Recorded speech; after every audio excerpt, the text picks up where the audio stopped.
안녕하세요. 현장의 생생함을 담아 여러분들에게 소개해드리는 땅땅정보통입니다. 오늘 여러분들과 함께 여행할 물건은 수도권에 위치한 곳이고요.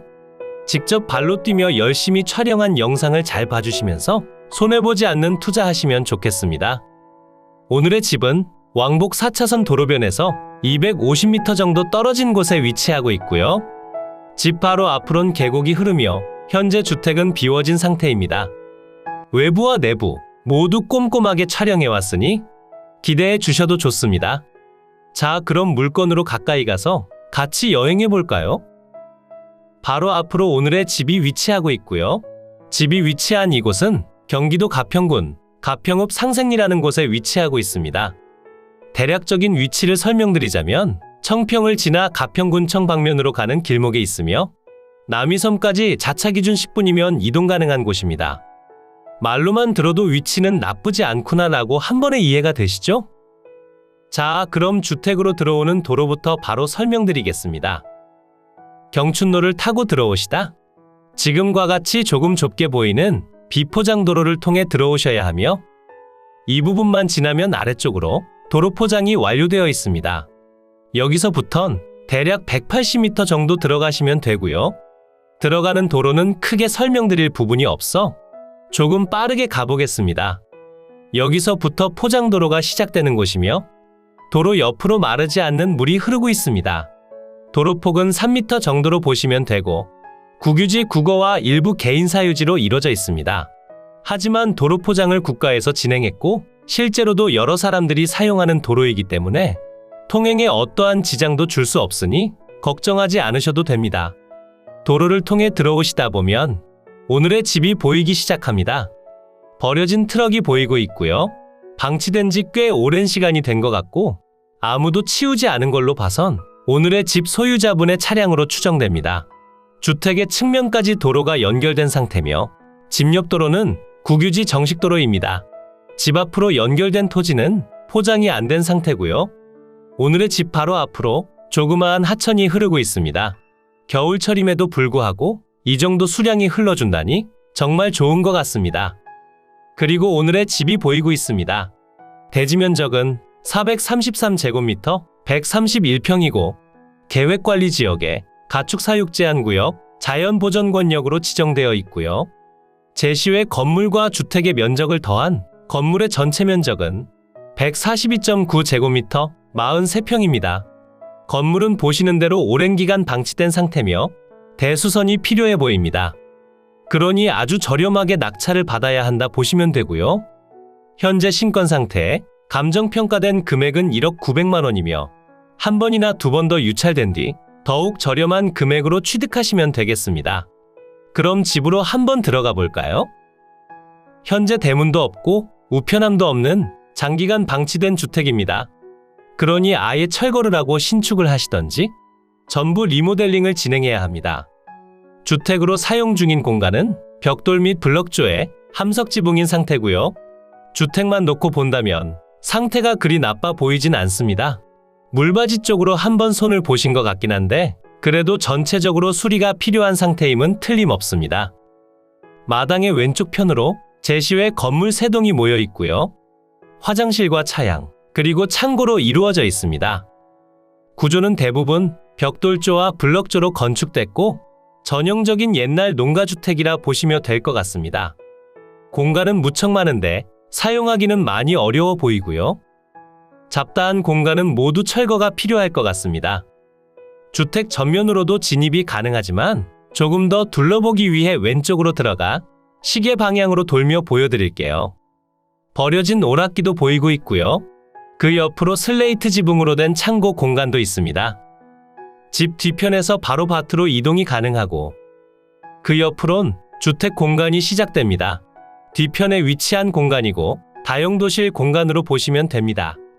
주택에서 조금 더 증축된 공간으로 보여지며 뒤편 담벼락이 무너져 안으로 들어온 상태입니다. 상태가 생각보다 심각합니다. 뒤편에 답으로 사용 중인 곳이 있다 보니 토지로 물이 흘러내려와 대지가 조금씩 무너져 내린 것 같습니다. 집 뒤편 담벼락이 무너지며 내부 벽체 쪽으로도 상당한 데미지를 준 것 같아 보입니다. 지금 자세히 보시면 실금으로 갈라진 부분이 보이고요. 단순히 페인트가 벗겨진 건 아닙니다. 안쪽 욕실 공간이고요. 하얀색 타일로 보니 조금 더 확실히 티가 나는 것 같습니다. 뒤편 공간을 통해 들어오시게 되면 다용도실 옆으로 주방 공간이 있습니다.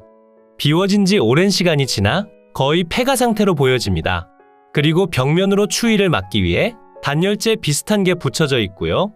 이 문을 열고 들어가시면 주택 내부 모습 확인이 가능합니다.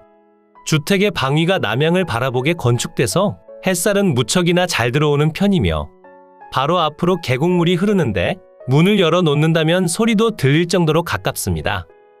내부는 3개의 방과 거실, 그리고 주방 다용도실로 되어 있습니다.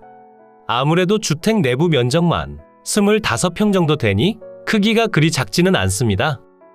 방 내부 공간이고요. 상태는 당연히 좋지 않습니다. 그리고 바닥 쪽으로 가라앉은 느낌이 들고 있습니다. 방 내부에도 화장실이 하나 있고요. 여기는 보일러실 겸 다용도 창고로 사용하시던 공간입니다. 난방은 유류 보일러를 사용하셨고요. 취사는 LPG 가스를 이용하셨습니다. 그리고 여기를 통해 외부 공간으로 이동도 가능합니다. 외부로 나가시면 다른 제시외 건물들이 있고요. 조그마한 텃밭 공간도 있습니다. 이제 다시 집으로 들어가서 남은 방들 보여드릴게요. 여기가 2번째 방 공간이고요. 그나마 제일 깨끗한 편입니다. 그리고 그 옆으로 3번째 방이 있습니다. 내부 벽체가 갈라진 흔적이 있으니 임장 가시면 꼼꼼하게 다시 체크해 보시면 좋을 것 같습니다. 이제 항공으로 올라가 대지 경계면과 제시외 건물들 체크한 뒤 위치 설명으로 넘어가겠습니다. 대지의 경계면이고요. 면적은 433제곱미터, 131평이고 계획관리지역에 가축사육제한구역, 자연보전 권역으로 지정되어 있습니다.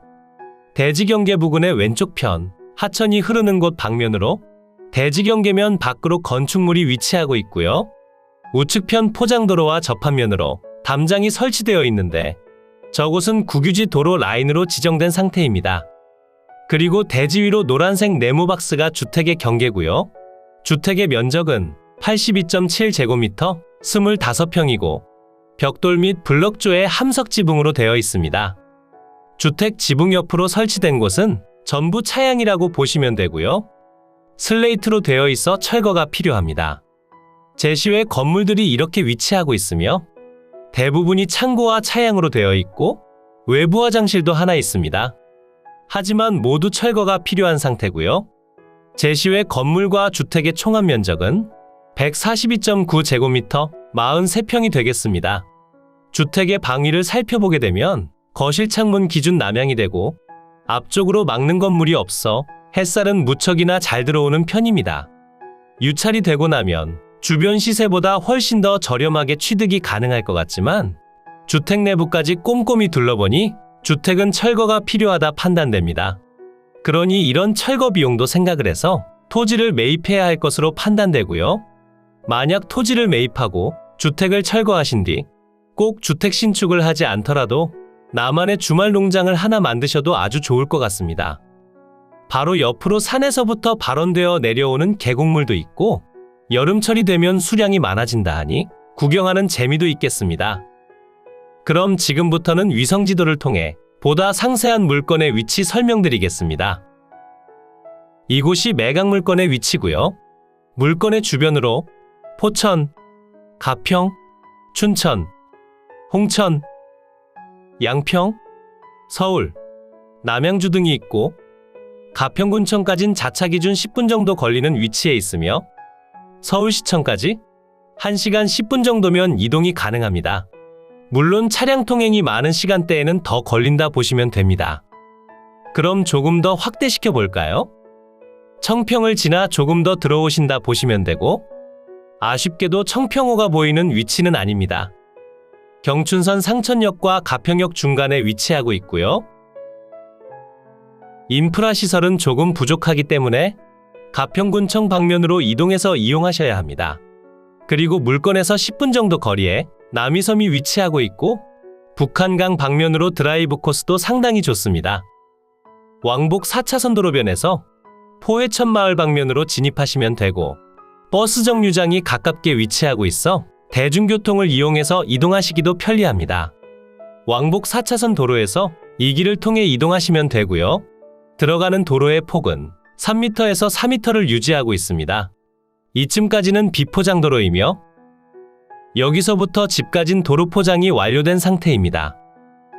오늘의 집은 여기에 위치하고 있고요. 대문 쪽으로 이동하는 길은 다른 분의 토지를 통해 들어가지만 뒤편 농지를 통해 들어가는 길도 여기밖에 없기 때문에 길을 막지는 못한다고 보시면 됩니다. 만약 철거를 하시고 농막을 두신다면 바로 옆으로 국유지 도로를 접하고 있어 이쪽으로 이동하시면 사유지를 통하지 않고 국유지 도로만 이용해서 이동이 가능합니다. 그리고 물건지 옆으로 묘지들이 다수 소재하며 현장에 가보시면 이 공간에 지대 차이가 있기 때문에 묘지가 직접적으로 보이진 않으니 걱정하지 않으셔도 됩니다. 이제 물건의 상세한 내용 설명드리겠습니다. 사건 번호 2022 타경 71,772, 소재지는 경기도 가평군 가평읍 상생리 287-3번지, 물건의 종류는 대지고요. 감정 가격은 1억 900만 원에 평가됐고 현재 신권 상태로 똑같은 금액으로 진행 중입니다. 하지만 최소 한 번이나 두 번은 유찰되어야 할 것 같고요. 자세한 금액 설명을 보시면 해당 물건은 2016년도 평당 49만 원, 전체 6,500만 원에 거래됐으며 이 당시 주변 시세를 잘 파악해서 거래하신 것 같습니다. 지금도 별반 차이는 없으며 진입도로가 좋은 환경에 예쁜 주택과는 비교하기 어렵기에 실제 이 집이 거래된 기준을 지표로 말씀을 드려보자면 철거를 생각해야 하기 때문에 2번이나 3번 정도 유찰을 봐야 할 것 같고요. 2번 유찰이 된다면 6,900만 원이 되며 평당 금액은 53만 원이고 3번 정도 유찰시킨 뒤 이 금액들 사이로 적어내시면 가장 안전한 입찰이 될 것 같습니다. 매각기일은 2023년 3월 7일 화요일 오전 10시에 의정부 지방법원에서 진행됩니다. 현재 토지만 매각으로 진행 중이며 주택은 매각 제외 상태입니다.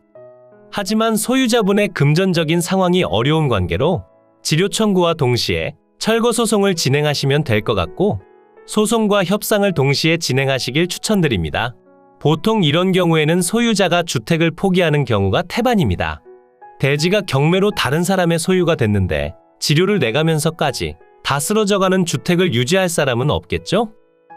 대지 면적은 433제곱미터 131평이고 주택과 제시외 건물을 모두 더한 건물 면적은 142.9제곱미터 43평이 됩니다.